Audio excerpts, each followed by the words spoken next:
3. The recognition, from this intense consciousness of being the object of severe and universal observation, the wearer of the Scarlet Letter was at length relieved, by discerning, on the outskirts of the crowd, a figure which irresistibly took possession of her thoughts. An Indian in his native garb was standing there, but the red men were not so infrequent visitors of the English settlements that one of them would have attracted any notice from Hester Prynne at such a time, much less would he have excluded all other objects and ideas from her mind. By the Indian's side, and evidently sustaining a companionship with him, stood a white man, clad in a strange disarray of civilized and savage costume.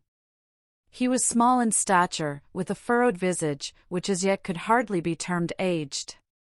There was a remarkable intelligence in his features, as of a person who had so cultivated his mental part that it could not fail to mold the physical to itself and become manifest by unmistakable tokens. Although, by a seemingly careless arrangement of his heterogeneous garb, he had endeavored to conceal or abate the peculiarity, it was sufficiently evident to Hester Prynne that one of this man's shoulders rose higher than the other. Again, at the first instant of perceiving that thin visage, and the slight deformity of the figure, she pressed her infant to her bosom with so convulsive a force that the poor babe uttered another cry of pain. But the mother did not seem to hear it. At his arrival in the marketplace, and some time before she saw him, the stranger had bent his eyes on Hester Prynne. It was carelessly at first, like a man chiefly accustomed to look inward, and to whom external matters are of little value and import, unless they bear relation to something within his mind. Very soon, however, his look became keen and penetrative. A writhing horror twisted itself across his features, like a snake gliding swiftly over them and making one little pause, with all its wreathed intervolations in open sight. His face darkened with some powerful emotion, which, nevertheless, he so instantaneously controlled by an effort of his will, that, save at a single moment, its expression might have passed for calmness. After a brief space, the convulsion grew almost imperceptible and finally subsided into the depths of his nature. When he found the eyes of Hester Prynne fastened on his own, and saw that she appeared to recognize him, he slowly and calmly raised his finger, made a gesture with it in the air, and laid it on his lips. Then touching the shoulder of a townsman who stood near to him, he addressed him in a formal and courteous manner. "I pray you, good sir," said he, "who is this woman, and wherefore is she here set up to public shame?" "You must needs be a stranger in this region, friend," answered the townsman, looking curiously at the questioner and his savage companion, "else you would surely have heard of Mistress Hester Prynne and her evil doings. She hath raised a great scandal, I promise you, in godly Master Dimmesdale's church." "You say truly," replied the other, "I am a stranger, and have been a wanderer, sorely against my will. I have met with grievous mishaps by sea and land, and have been long held in bonds among the heathen folk to the southward, and am now brought hither by this Indian, to be redeemed out of my captivity. Will it please you, therefore, to tell me of Hester Prynne's, have I her name rightly, of this woman's offences, and what has brought her to yonder scaffold?" "Truly, friend, and methinks it must gladden your heart, after your troubles and sojourn in the wilderness," said the townsman, "to find yourself at length in a land where iniquity is searched out and punished in the sight of rulers and people, as here in our godly New England. Yonder woman, sir, you must know, was the wife of a certain learned man, English by birth, but who had long ago dwelt in Amsterdam, whence some good time agone he was minded to cross over and cast in his lot with us of the Massachusetts. To this purpose he sent his wife before him, remaining himself to look after some necessary affairs. Marry, good sir, in some 2 years, or less, that the woman has been a dweller here in Boston, no tidings have come of this learned gentleman, Master Prynne, and his young wife, look you, being left to her own misguidance. I conceive you," said the stranger with a bitter smile. "So learned a man as you speak of should have learned this too in his books. And who, by your favor, sir, may be the father of yonder babe? It is some 3 or 4 months old, I should judge, which Mistress Prynne is holding in her arms." "Of a truth, friend, that matter remaineth a riddle, and the Daniel who shall expound it is yet a wanting," answered the townsman.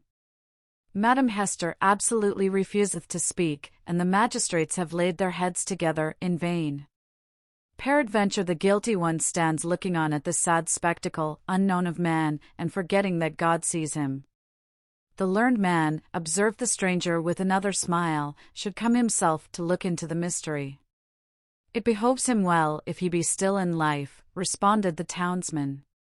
Now, good sir, our Massachusetts magistracy, bethinking themselves that this woman is youthful and fair, and doubtless was strongly tempted to her fall, and that, moreover, as is most likely, her husband may be at the bottom of the sea, they have not been bold to put in force the extremity of our righteous law against her.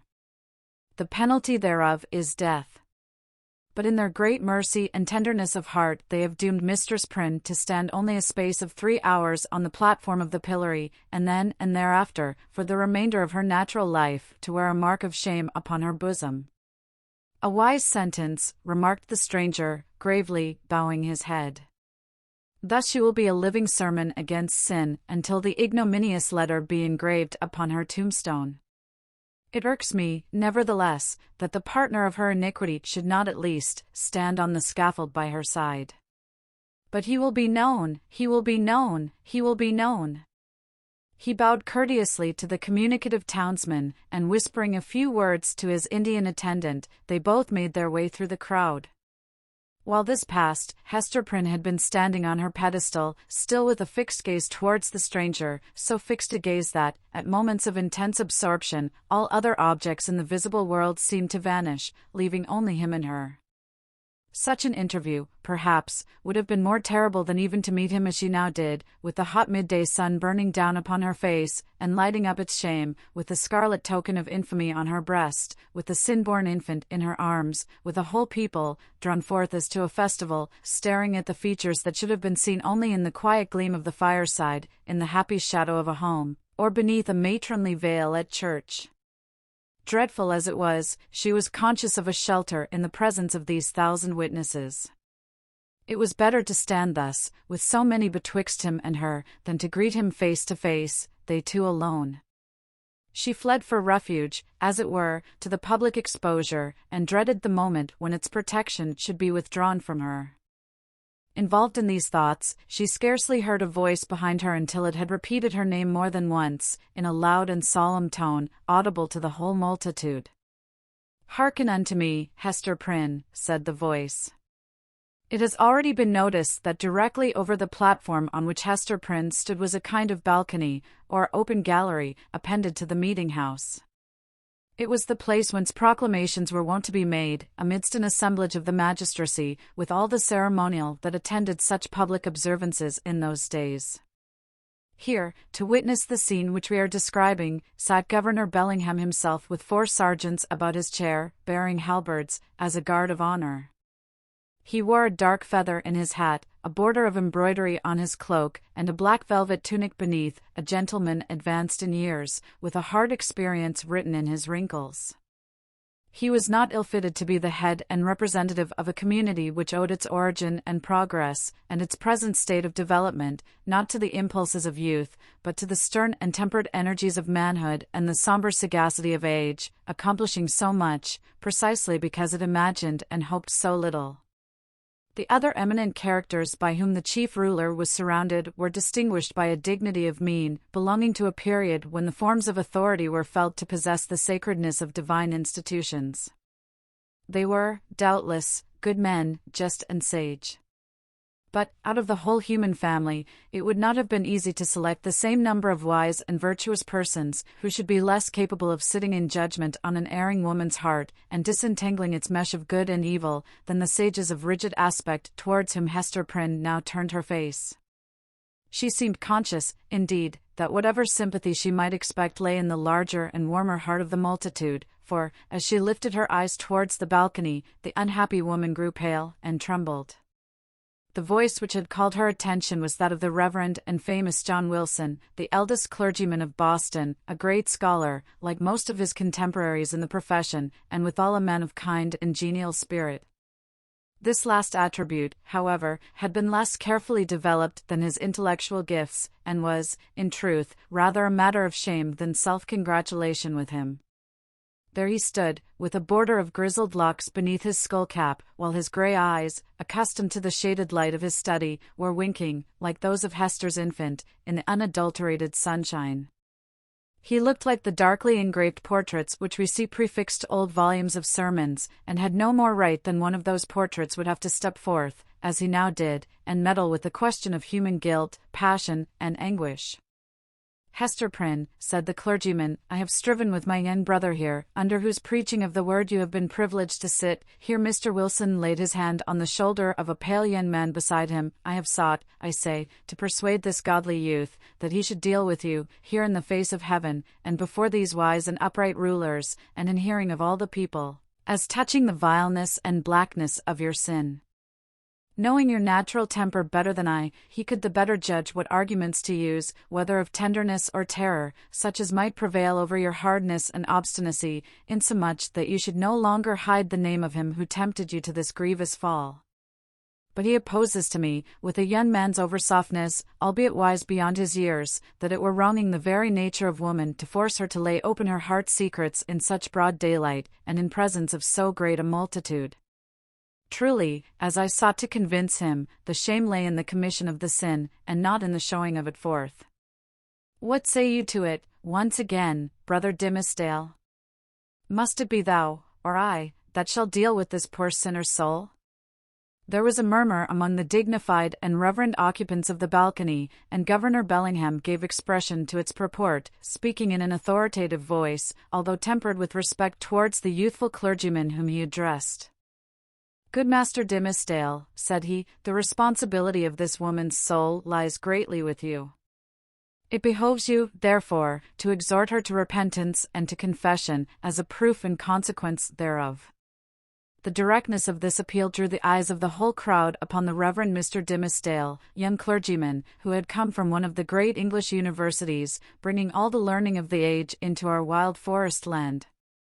His eloquence and religious fervor had already given the earnest of high eminence in his profession. He was a person of very striking aspect, with a white, lofty, and impending brow, large, brown, melancholy eyes, and a mouth which, unless when he forcibly compressed it, was apt to be tremulous, expressing both nervous sensibility and a vast power of self-restraint. Notwithstanding his high native gifts and scholarlike attainments, there was an air about this young minister, an apprehensive, a startled, a half-frightened look, as of a being who felt himself quite astray, and at a loss in the pathway of human existence, and could only be at ease in some seclusion of his own. Therefore, so far as his duties would permit, he trod in the shadowy by-paths, and thus kept himself simple and childlike, coming forth, when occasion was, with a freshness, and fragrance, and dewy purity of thought, which, as many people said, affected them like the speech of an angel. Such was the young man whom the Reverend Mr. Wilson and the Governor had introduced so openly to the public notice, bidding him speak, in the hearing of all men, to that mystery of a woman's soul, so sacred even in its pollution. The trying nature of his position drove the blood from his cheek, and made his lips tremulous. "Speak to the woman, my brother," said Mr. Wilson. "It is of moment to her soul, and, therefore, as the worshipful Governor says, momentous to thine own, in whose charge hers is. Exhort her to confess the truth." The Reverend Mr. Dimmesdale bent his head, in silent prayer, as it seemed, and then came forward. "Hester Prynne," said he, leaning over the balcony and looking down steadfastly into her eyes, "thou hearest what this good man says, and sayest the accountability under which I labor.